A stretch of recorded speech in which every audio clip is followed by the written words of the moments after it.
Behind the Greenbird pub, there was a big car park. It was a busy pub, and every night there were lots of cars there. Tonight, there was a woman in the car park too. She stood in the dark behind a tree, watching and waiting. Her name was Rosa, and she was 20 years old. She worked in a hotel 6 days a week, but not on Mondays. On Mondays, Rosa did something different.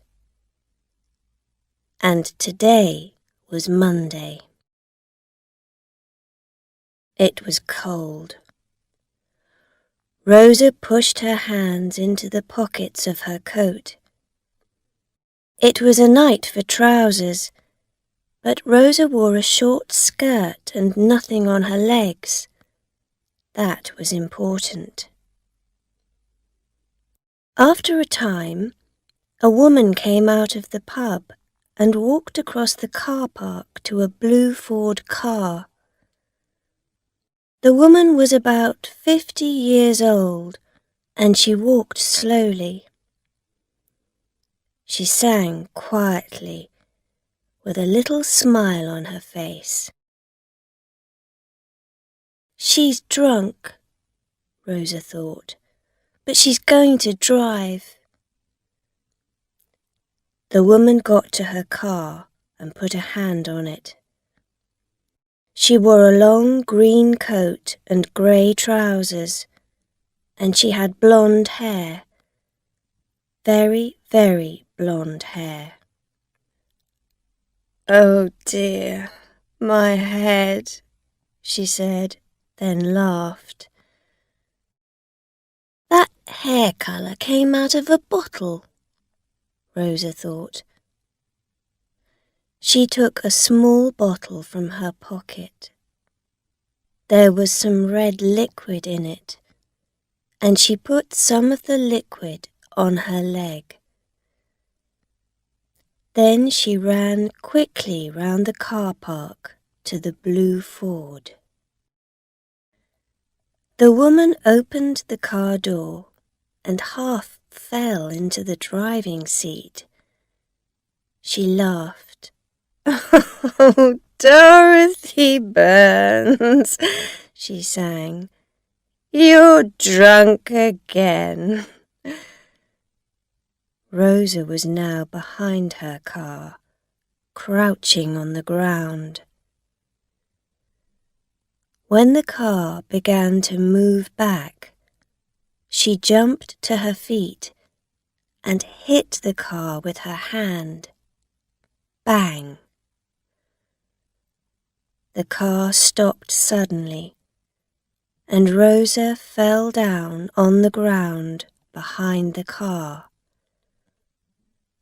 She put her hand on the red liquid on her leg and quickly put some of it on the back of the car.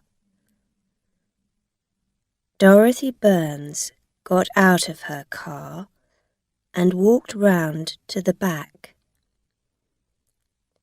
When she saw Rosa on the ground, her face went white.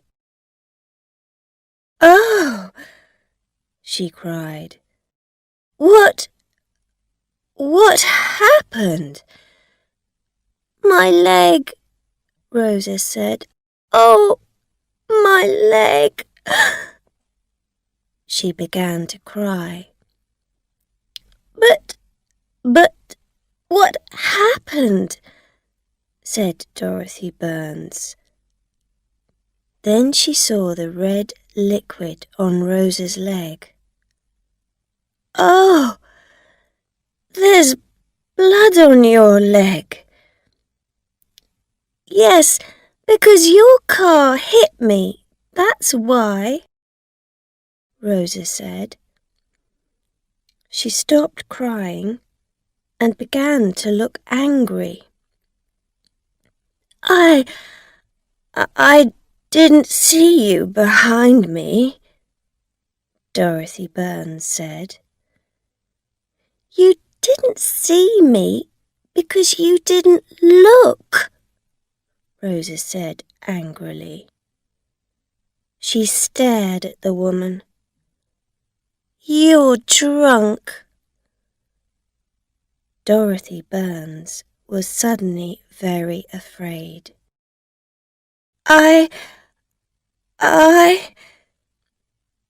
Yes, you smell of whiskey. I can smell it from here, Rosa said. I'm going to call the police. Now. Oh no, please, Dorothy Burns said. I'm very, very sorry, but not the police. Please. Listen, I can help you. I can drive you home, and I'm not getting in that car with you, Rosa said. You're drunk. No, Dorothy Burns said. Just one small whiskey, that's all. Oh, yes. Tell that to the police. Rosa stood up, holding her leg. What's the number of your car? No, please, Dorothy Burns said. Not the police. Listen, I want to help you. Take a taxi to the hospital. I can give you the money for it. Go to the accident. How much money? Said Rosa. 20 pounds? Dorothy Burns said. 50, Rosa said. Well, how about 30? Said Dorothy Burns. 50. But I haven't got a lot of money with me. 50. I'm calling the police now. Rosa took a mobile phone out of her coat pocket. Okay, said Dorothy Burns. She got her handbag from the car, took out 50 pounds and gave the money to Rosa. Here you are, she said. Rosa took the money and walked away. She went down the street to her car, a small white Fiat, 10 years old. She sat in the car and waited for the woman to drive away. Then Rosa drove home. On the next 3 Monday evenings, Rosa went to 3 different pubs. She waited for a drunk or nearly drunk driver to come out. Sometimes she waited 2 hours or more. Then she took out her little bottle of red liquid, and minutes later there was an accident. The drivers never wanted Rosa to call the police. They were always ready to give her money. Sometimes it was 50 pounds, sometimes 100.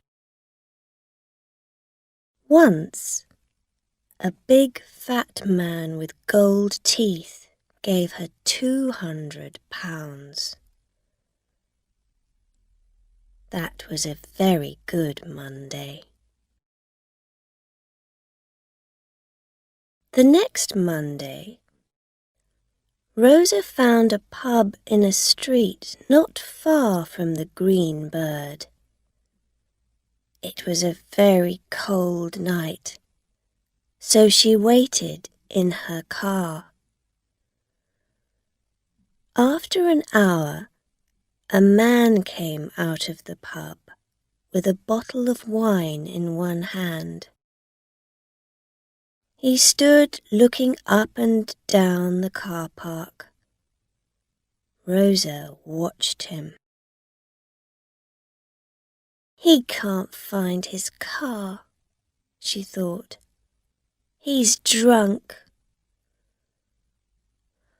After a minute or two, the man began to walk across the car park to a big red Honda. Twice his foot slipped and he nearly fell.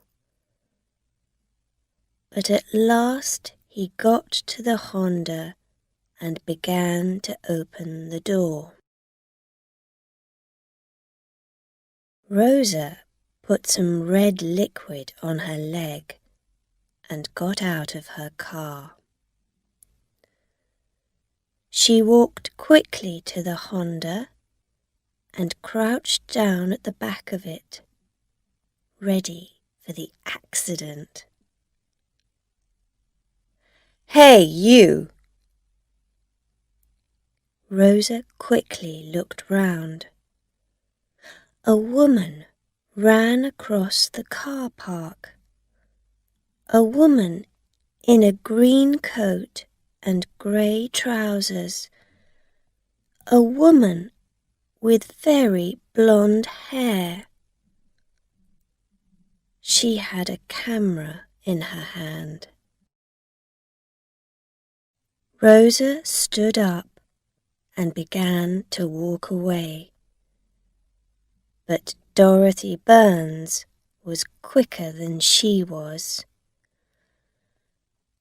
"Oh, no, you don't," Dorothy shouted. She grabbed Rosa's arm. "You were at the Green Bird 4 weeks ago."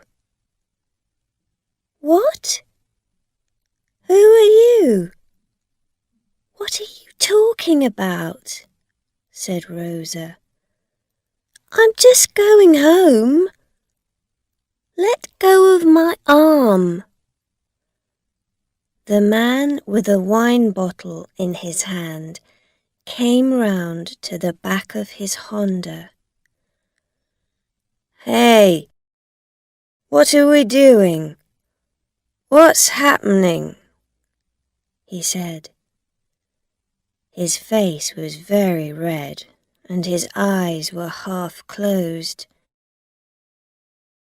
"This woman took £50 from me 4 weeks ago," Dorothy Burns told him. "She's a fake. She gets down behind your car and then says your car hit her. But it doesn't. She does it to get money out of you. She says, 'Oh, you're drunk and I'm going to call the police.' And because you are drunk and you're afraid, you give her money to stop her. I did." The man looked at Rosa. "What?" he said. Rosa pulled her arm away. But before she could run, Dorothy Burns grabbed her other arm. "Look at her leg," she said to the man. "That's blood on it. But why? How did it get there?" "She put it there," all ready for the accident. Your accident. Because in a minute, you're going to hit her with your car. And then she's going to cry out, "Oh, my leg, my leg." But nothing happened. She's a fake. At last the man understood. He stared at Rosa and his face got redder. "You little," he said angrily. He pushed Rosa and she fell to the ground. But before he could hit her again, Dorothy Burns pulled him away. "No, wait," she said.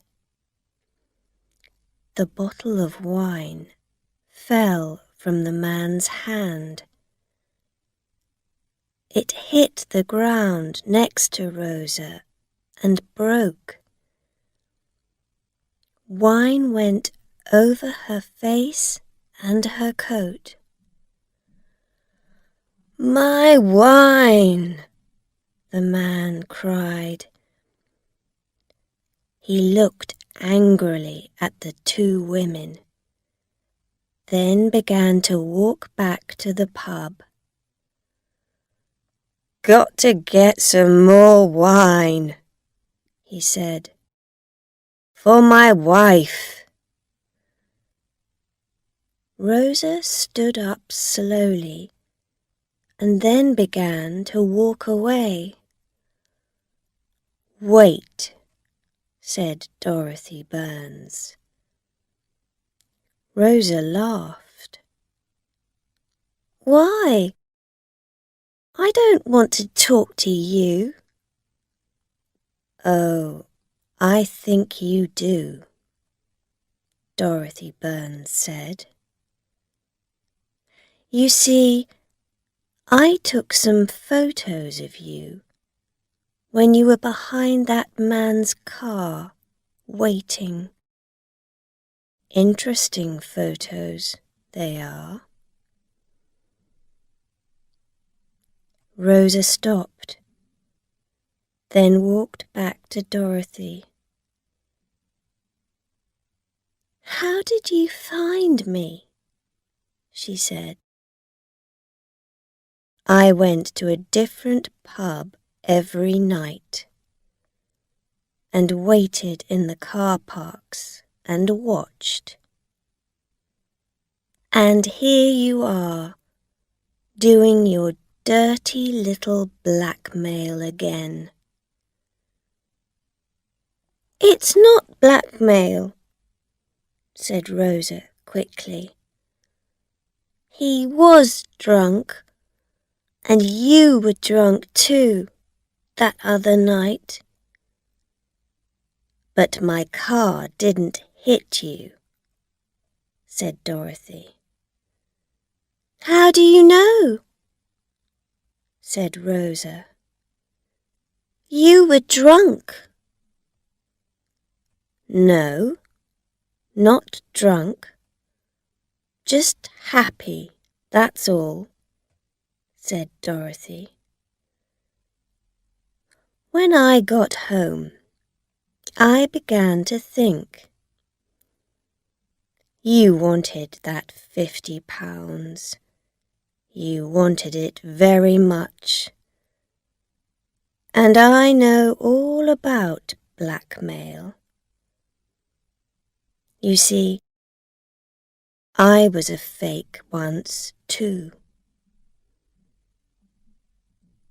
Rosa stared at her.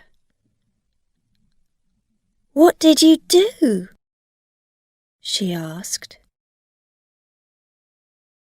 "When I was a child," said Dorothy Burns, "my mother and father often went out in the evenings to dinner to their friends, to the cinema,